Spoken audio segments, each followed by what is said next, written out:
And White Oak Bayou. We have John Fenolio out there. I believe he's still there. John, can you hear me okay? Hey, Art, I can hear you. Can you hear me? Yes, absolutely. Go ahead and move forward. That I-10 practically shut down, I guess, right? Yeah, that's right, Art. I-10 is completely shut down. You know, you were talking about parts of I-10 near Memorial and Shepherd being completely underwater. Well, take a look right here. We're at TC Jester. We're looking east on I-10. You can see the taillights there of vehicles that have moved completely to the left side of the road on the high lane. 5 lanes of traffic headed eastbound, completely flooded, covered with water. Now, for a little perspective, do you see the guardrail and that wow, and that spectacular lightning right there? You see the guardrail next to those taillights? That's the center divide.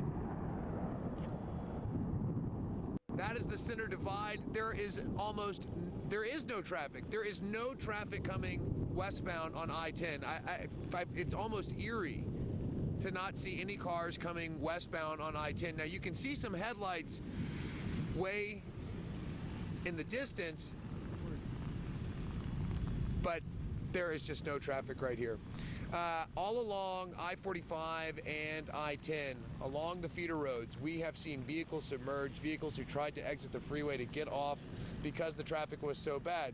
They found themselves in gridlock, tried to exit the freeways, only to find themselves often submerged in water.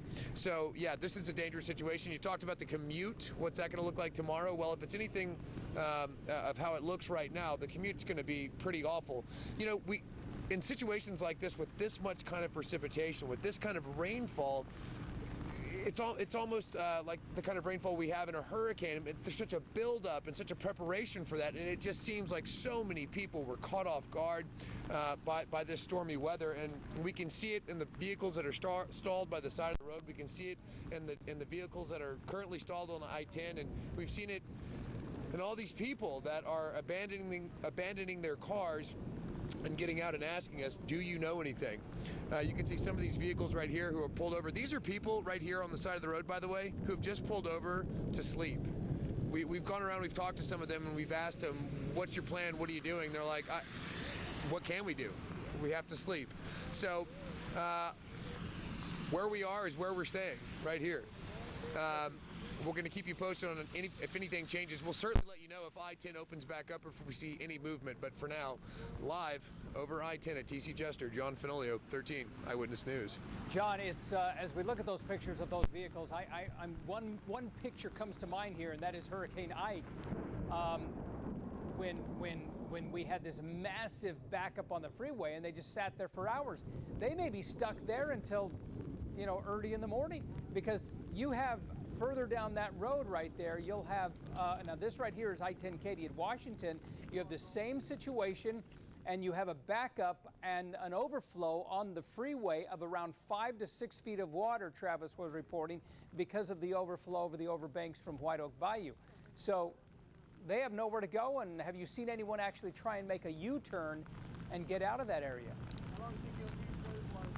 We have not seen anybody try to make a U-turn just yet. I can tell you that as we approached this area, before we got off at TC Jester, we saw people making U-turns and actually coming back up the exit ramps because they saw other people stalled in the high water. But I can tell you that we haven't seen anybody try to make a U-turn. People right now are too scared, essentially, to go back the way they came, to reverse course on the freeway. They're afraid to do that because they're afraid that they're going to get stuck in high water. They've reached a high point on the road. If they turn back, they might just become submerged.